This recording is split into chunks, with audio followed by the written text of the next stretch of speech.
नमस्कार. आज आपण इंडायसेस म्हणजे घातांक शिकणार आहोत. या कॉलममध्ये बघा, पहिला कॉलम आहे सिरियल नंबर म्हणजे अनुक्रमणिका म्हणजे अनुक्रम. दुसरा कॉलम आहे इंडायसेस, त्याला आपण घातांक म्हणतो. तिसरा कॉलम आहे बेस, ज्याला आपण मराठीत पाया म्हणतो. तिसरा कॉलम आहे इंडेक्स, ज्याला आपण मराठीत घात म्हणतो. चौथा कॉलम आहे मल्टिप्लिकेशन फॉर्म म्हणजे गुणाकार रूप. आणि शेवटचा कॉलम आहे व्हॅल्यू किंमत. आता आपण हे कॉलम भरूया. बघा, पहिलं बघा, आता तिथं 3 आहे आणि त्याच्या डोक्यावर 4 आहे. तर याचं वाचन असं करायचं, 3चा चौथा घात. वाचन कसं करायचं? 3चा चौथा घात. इंग्लिशमध्ये 3⁴.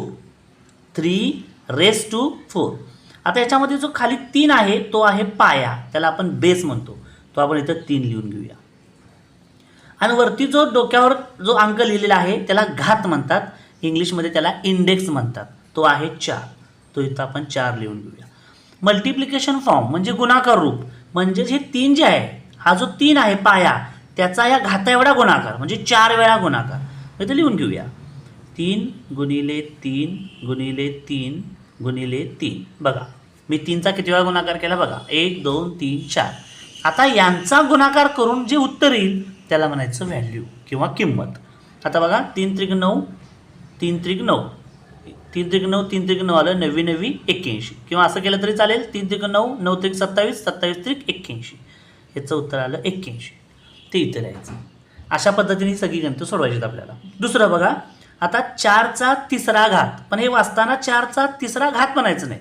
जेव्हा 3 येतं डोक्यावर इंडेक्सच्या ठिकाणी, घाताच्या ठिकाणी, तेव्हा 4चा घन असं वाचायचं. 4चा घन. पाया आहे 4, घात आहे 3. गुणाकार रूप कसं लिहिणार आपण? मल्टिप्लिकेशन फॉर्म 4 गुणिले 4 गुणिले 4. 4 चोक 16, 16 चोक 64. ते इथं लिहून घ्यायचं 64. व्हॅल्यू आली 64. त्यानंतर बघा, हे वाचायचं 6चा पाचवा घात म्हणजेच 6⁵. 6⁵. आता इथं पाया आहे किती? 6. 5 काय आहे? इंडेक्स, घात आहे. आणि इथे 5 वेळा गुणाकार 6चा. 6 गुणिले 6 गुणिले 6 गुणिले 6 गुणिले 6. बघा, 1 2 3 4 5 आणि त्यांचा गुणाकारची किंमत इथं लिहायची.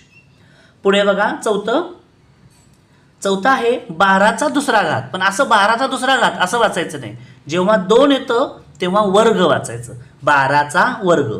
3 आल्यानंतर घन वाचायचं, तसं 2 आल्यानंतर वर्ग वाचायचं. 12चा वर्ग. इंग्लिशमध्ये 12². 12². इथं लिहितो मी. पाया आहे 12, इंडेक्स आहे 2. इथं येणार 12चा 2 वेळा गुणाकार, 12 गुणिले 12. आणि यांचा गुणाकार आपण व्हॅल्यूमध्ये लिहायचा. हा आहे पहिला प्रश्न.